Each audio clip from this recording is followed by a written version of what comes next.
So Holy Week is often focused around why Jesus died and was resurrected. I've always been more curious about the how. As Jesus is entering Jerusalem for his final Passover celebration, the scriptures describe a scene where large crowds have gathered to praise and to shout their hosannas for Jesus, laying down palms and their coats as a place of honor in the path. And Jesus, we're told, embraces the crowd. He's smiling, he's waving, he's calm in the midst of all this, all the while knowing that in just a few short days, many in that same crowd would also be shouting, "Crucify him." How could anyone do that? Yes, we're told he was a divine being, but he was also having this human being experience. And he had that same limbic brain that we do, that reptilian brain that shouts, "Fight" or "Flee" whenever danger shows up. So how could he not be in the midst of struggling with that turmoil as he was having this experience? Surely, if there was any good time to fight or to flee, that was it. That was the moment. And recently, an answer came to me, but before I share that, I just want to share a little bit of background. As I began my journey, and as I thought about it, I was like, boy, that's been a lot of decades ago, which kind of freaked me out a little bit. It's like, wow, it's been that long. I first studied Buddhism, and one of the central concepts of Buddhism was to use meditation to reach a state of nothingness, or it's often described as emptiness. And I really struggled with that. I didn't want to be empty. I wanted to be filled with light and love and peace, which I think eventually led me to Unity, a place where it was more focused on bringing that fullness of God's love and life into our beings. A few years ago, I began studying the work of Dr. Joe Dispenza. And I was again really challenged when I first started reading his works and working with his meditations with this idea of nothingness. I had a lot of resistance around it, but I persevered, and I eventually was able to embrace his teachings and practices, which really focus on becoming nobody, no one, no thing, nowhere, in no time. And he guides you to experience it in deep, dark space. But as I've worked with it, I've finally understood that the purpose of these meditations, the purpose of this state of being, is to shift our attention away from experiencing ourselves as human, or as matter, as he calls it, to spirit, which is that unattached creative energy. And I had a big aha around how Jesus was able to willingly, even joyfully, walk his path, knowing where it would lead him.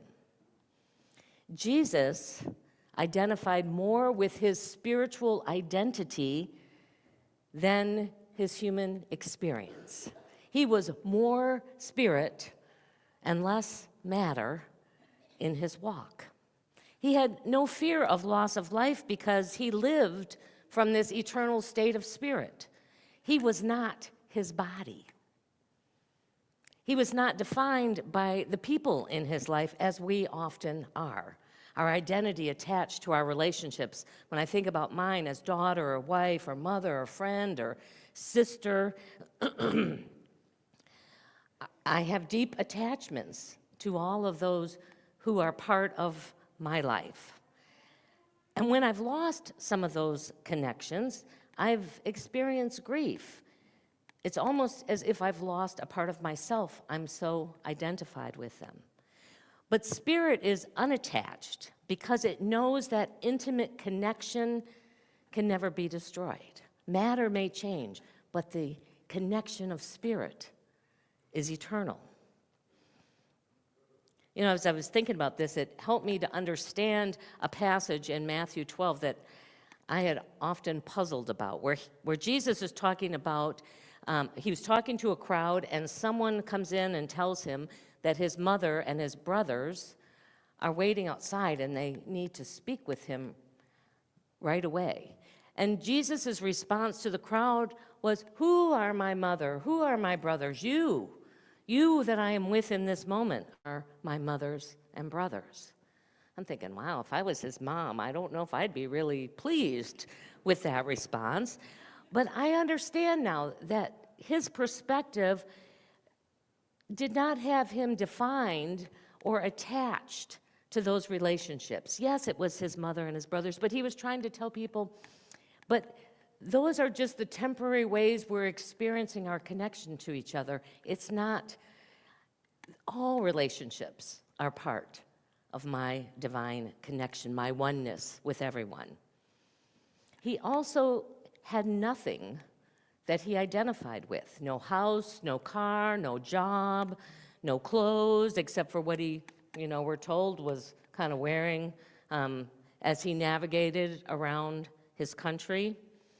Jesus was able to walk through life dependent upon and trusting that all of his needs were met. He didn't have to worry about whether or not he'd have enough money to do what he needed to do, or if the car broke down, if he was going to, have to fix it. You can imagine that. Maybe it's the wagon or it's the, the horse that is no longer working. In fact, he demonstrated that he could create whatever he needed. We see the story of the loaves and fishes when there didn't seem to be enough, and just out of the energy of nothingness, he was able to create matter. If you knew that whatever you needed, you could call forth, you wouldn't have to have that same level of attachment to those things that often define us, that worry us, that we're afraid of losing. Think about all the ways that you're attached with the things in your life. It's interesting that Jesus lived nowhere. Wherever he found himself was his place. He was not living, and I'm not even talking about in a physical space, but he wasn't living from the predictable past, as it's often called, or trying to anticipate the future. He was the perfect demonstration of walking this journey in the present moment. And on this Palm Sunday morning, his present moment was joy and appreciation. He wasn't thinking about a few days from now. He was present with what was happening. So when you take your attention away from your body, you become no body. And when you take your attention away from your relationships, you become no one. When you take your attention away from all the things in your life, you become no thing. When you take your attention away from the things that have happened in your past, or that you're anticipating based on the past might happen in the future, you become nowhere. And when you take your attention away from that past and future, you are in no time. So this morning, we're not going to have time to do a deep dive into it, but as we take a few moments to have our inward reflection about this as we move into our meditation time, I'm just going to invite you just to explore, who am I if I don't have? Who am I if I don't have a body? Who am I if I don't have these particular relationships? And if I'm not a mother or a wife or a coworker or a friend, who am I? Who am I if everything in my life in terms of matter disappeared? Who am I if the past is no longer part of my experience and I have no clue what the future is? Who am I in this moment? So I just invite you to get comfortable where you are. Breathe into this. And allow that breath to take you fully into this present moment. For truly, in spirit, it is all that exists. And as you breathe, let your body simply relax. Know that it's supported and comfortable, and you can take your attention away from it for just a few moments. Breathing in again, let go of all of the activities that have happened before this moment, or any anticipation of what might happen after this time in service, and simply allow yourself to pay attention to this now moment.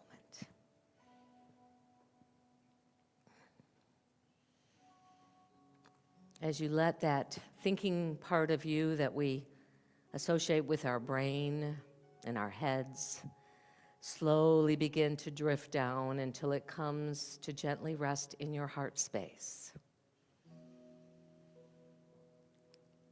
Breathe into and open up what is often referred to as the mind of the heart.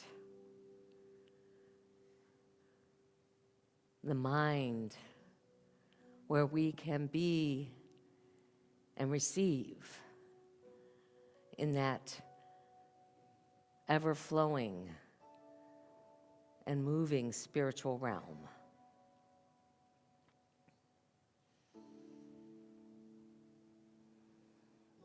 And then see if you can also bring into your awareness that place in our bodies that contain our spiritual womb. Some may call it our gut or our intuitive nature. And draw that up into that heart space.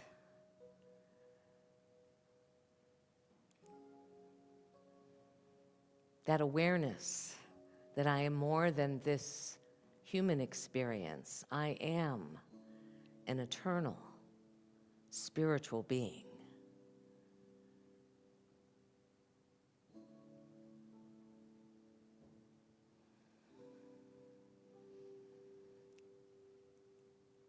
And in this place of wisdom, of divine connection, ask that question, who am I? Beyond this human experience, who am I? If my body were to disappear in this moment, who am I? If my loved ones were no longer part of my life, who am I? Who am I independent of whatever things may be in my life? Who am I? Not who have I been or who might I be, but who am I in this present moment? And then just simply listen as we move for a time into the silence.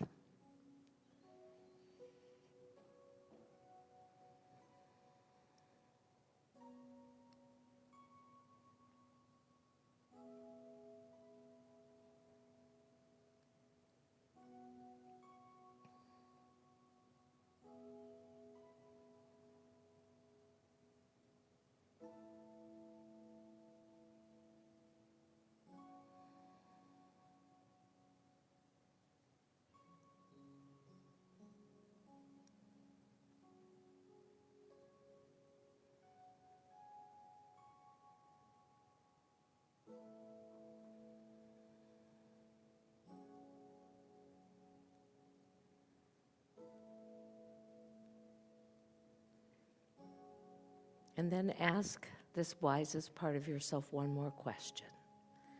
Who have I come here to be in this human experience? What God aspect, what divine energy have I come to express into this world? And once again, just with curiosity, see what arises.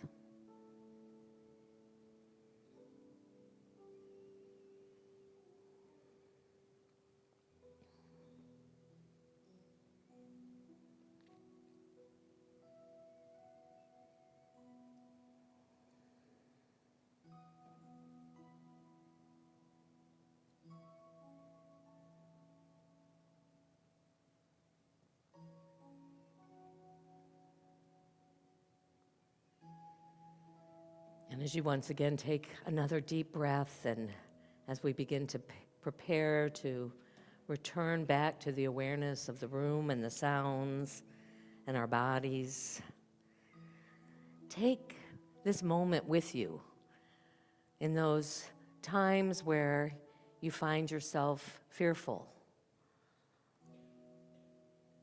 or worried about losing something or someone in your life, or a healing that you're desiring for your body.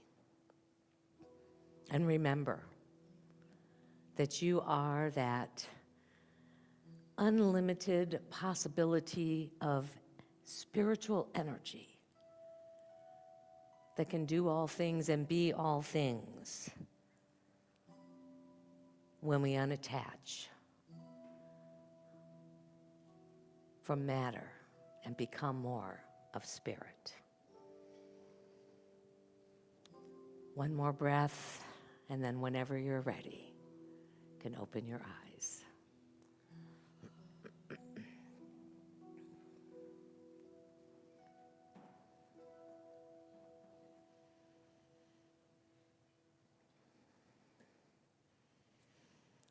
Well, as some of you are aware, this afternoon I'm going to do what I'm calling a deep dive in discovering who I am as a spiritual being by practicing becoming nobody, no one, no thing, nowhere, and no time. I'm going to a Dr. Joe Advanced Workshop, and I will emerge next Saturday afternoon, just in time for Easter. So I have no idea what Easter Sunday is going to look like, but stay tuned. Come, find out. And I have to tell you that while I am excited, I'm also really fearful. Because, sometimes the unknown is something that produces fear. It's not going to stop me, but I am working through being committed to going through this process. And even if this doesn't resonate with you, and trust me, I get it, because there's been times I'm like, that makes no sense to me at all. No one, nowhere.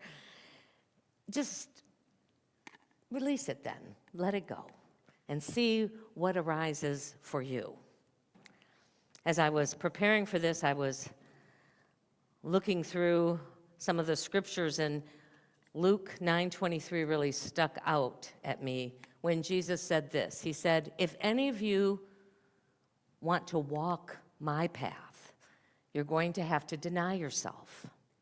You're going to have to take up your cross every day and follow me. And if you try to avoid danger and risk, then you'll lose everything. But if you let go of your life and risk it all, then your life will be healed. It will be made whole, and it will be full of joy. So if nothing else, ponder that this week. I invite you to spend some time as we move through this Holy Week, focusing as often as you can on who you are as a spiritual being, letting go, if only for a few minutes, your human attachments. Know that the Spirit, the indwelling Christ, lives on in you, and that same experience that was possible for Jesus is possible for you. It is our opportunity now to share of our financial good with this community. We are grateful for all of the ways that we receive good into this ministry, and we're just grateful for all the channels in which we know are unlimited and which will support us in continuing to do this work, to create this space where people can come in and discover who they are as a spiritual being, and then live that out into our world. So let us take what we offer today, or the energy of the giving that we offer through our electronic programs, into our hands, into our hearts, and bless it. Together, divine love, through me, blesses and multiplies all that I have, all that I give, and all that I receive. Thank you, Father, Mother, God.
We go into this day, into this week, focused on who we are as spiritual beings and letting go of all the other things that are a part of our human experience.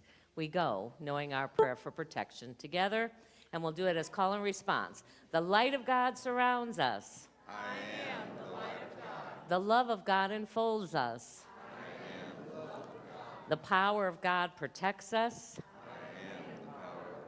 And the presence of God watches over us. I am the presence of God. Wherever we are, God is, and all is well.